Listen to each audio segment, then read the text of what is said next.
Kisah Rasulullah menjenguk orang yang sering menyakitinya. Masya Allah, tentu panutan kita semua. Rasulullah Sallallahu Alaihi Wasallam sangat mulia. Bahkan Rasulullah menjenguk orang yang sering menyakitinya. Jadi untuk kita semua teman-teman, janganlah kalian terlalu sombong jadi orang dan sering menyakiti orang. Lihat saja Rasulullah Sallallahu Alaihi Wasallam menjenguk orang yang sering menyakitinya. Suatu hari, ya ini kisahnya saya akan ceritakan singkat. Suatu hari Rasulullah Sallallahu Alaihi Wasallam akan pergi ke masjid. Seperti biasanya, beliau pun selalu melewati jalan itu karena konon memang hanya itu jalan satu-satunya. Setiap melewati jalan itu, Rasulullah Sallallahu Alaihi Wasallam dihina, dicaci, diludahi, bahkan dilempari kotoran oleh seseorang. Nabi Muhammad Sallallahu Alaihi Wasallam berusaha bersabar dan bersabar. Malaikat Jibril menawarkan kepada Rasulullah Sallallahu Alaihi Wasallam untuk membalas kelakuan orang itu. Namun Rasulullah berkata, "Tak usah ya Jibril. Sahabat itu belum mengenal Islam. Biarkanlah dia dengan perilakunya." Dan terjadilah penghinaan itu terus-menerus. Namun hari itu sungguhlah teramat berbeda. Rasulullah Sallallahu Alaihi Wasallam tidak bertemu dengan orang yang biasa menghinanya. Tak terlihat orang itu duduk dan menunggu Rasulullah Sallallahu Alaihi Wasallam yang biasa lewat jalan itu. Tentu saja kondisi itu justru mengherankan Rasulullah. Maka beliau pun berusaha mencari tahu tentang nasib orang tersebut. Maka diketahuilah bahwa orang itu sedang sakit keras. Orang itu tidak bisa bangun dari tidurnya. Sehari-hari orang itu hanya meringkuk di tempat tidur. Begitu mendengar kabar itu, Rasulullah langsung bergegas pergi. Beliau pergi untuk menengok orang yang sedang sakit itu. Sama sekali beliau tidak menghiraukan pengalamannya yang dihina, dicemooh, dicaci, bahkan disakiti. Rasulullah Sallallahu Alaihi Wasallam hanya berkeinginan untuk segera bertemu dengan orang yang sering dan ingin mengetahui yang sering menyakitinya dan ingin mengetahui kondisi sebenarnya.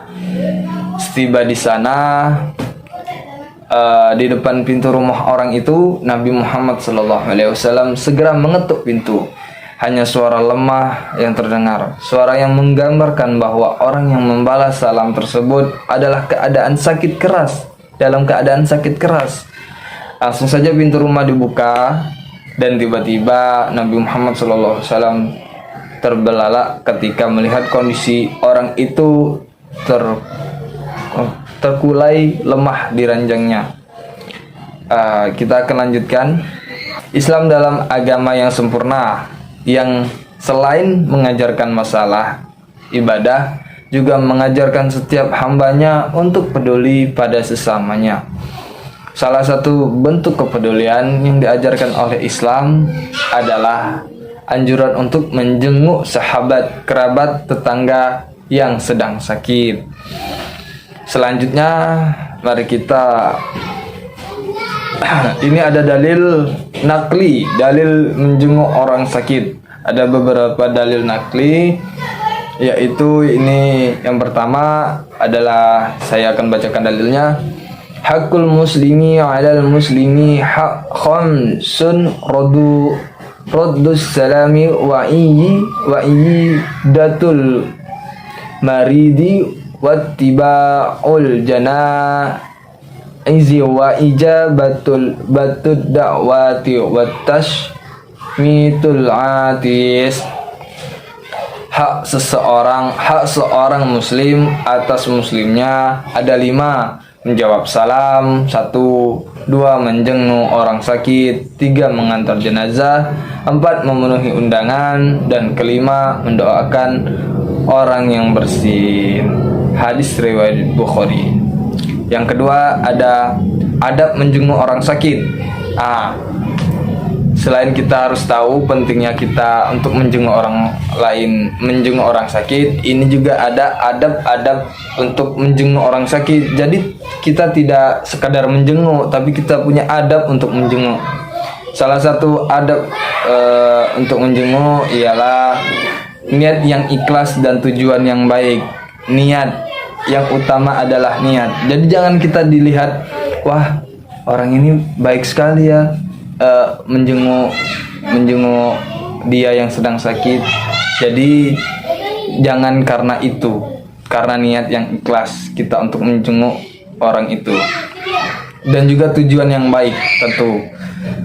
Yang kedua ada memperhatikan waktu dan situasi kondisi. Ketika hendak menjenguk, janganlah memberatkan orang yang dijenguk dan pilihlah waktu yang tepat. Jika orang yang sakit dirawat di rumah, hendaknya meminta izin terlebih dahulu sebelum menjenguknya, mengatuk pintu rumahnya dengan pelan, menundukkan pandangan, menyebutkan perihal dirinya, dan tidak berlama-lama karena bisa jadi itu dapat membuatnya lelah. Jadi begitu. Jangan misalkan teman kita sedang sakit, tiba-tiba kita datang saja ke rumah, padahal dia sedang istirahat, atau mungkin ya sedang istirahat, tapi kita menjenguknya. Mungkin dia merasa keberatan atas kehadiran kita, padahal niat kita sudah baik, sudah ingin menjenguk orang itu, dan niat kita ikhlas untuk menjenguk, tapi malah terhalang karena dianya sedang istirahat dan dianya terganggu karena kita menjenguk. Jadi lebih baik kita kabari dulu teman kita. Halo, misalkan, halo saya mau jemput kamu, mau jenguk kamu, apakah kamu bersedia saya jenguk? Apakah saya mengganggu waktu istirahat kamu? Seperti itu. Ada juga kita adab untuk menjenguk teman kita. Yang ketiga, memberi salam sambil mengulurkan tangan dengan ramah.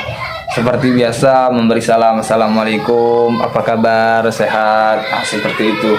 Dan yang keempat ada menunjukkan kepedulian dengan menanyakan kondisinya, sebagaimana dilakukan Aisyah ketika menjenguk Abu Bakar As-Siddiq dan menjenguk Bilal bin Rabah. Pertanyaan-pertanyaan yang kita ajukan adalah pertanyaan yang menunjukkan kepedulian kita kepadanya, yang membuat dia pun akan bahagia. Di antara kesempurnaan menjenguk adalah meletakkan tangannya pada bagian tubuh yang sakit sambil bertanya, bagaimana keadaan pagi ini?